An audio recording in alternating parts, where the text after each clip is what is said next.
Lepas tu kita mula dengan kita lari 10 kali 400 meter. Cuma 400 meter tu kita tak adalah macam interval, tapi laju lah juga, tempo ke something macam tu lah. Okay, bila kita dah lari satu ketinggian 400 meter tu, kita dah makan dulu. Kita buat sama-sama workout tu, kita buat sama-sama dengan kiraan dulu. Baru nak setting ya. Tambah boleh dia. Ni. Ada workout satu. Dan sambung lari 400 meter, workout lagi. Sambung lagi.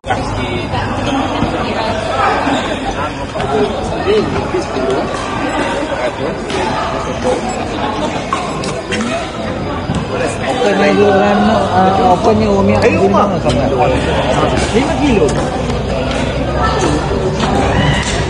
Boleh je kalau balik kan rasa malas. Kita mek segung tu.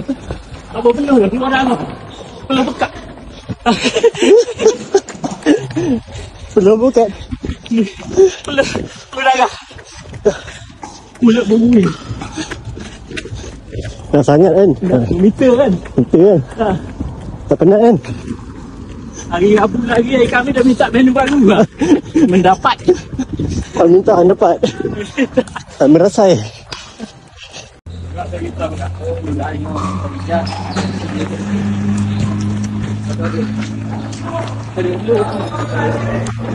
Ni tu dah lo. Tak sel. Separuh dah nak separuh. Aduh lagi. Dah macam mandi kan? Tarik seorang. Tadi mama pay Pak besar. Pak besar ni mama. Nanya lagi, nanya. Dah lah tu bang.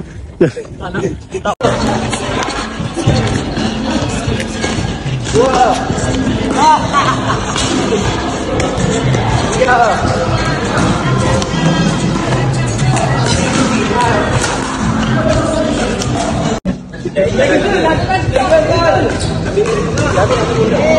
Saya ajar berlari. Ini dia mancing satu. Biasa pakai gigi. Tak gigi. Bagi nombor. Tak lagi. Sambung lagi 400 meter, workout lagi.